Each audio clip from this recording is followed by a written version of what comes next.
छोड़ी जाए सैया घर के पानी पिएला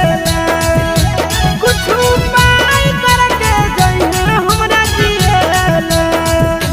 कभी सड़िया किने ले कभी चुड़िया किने ले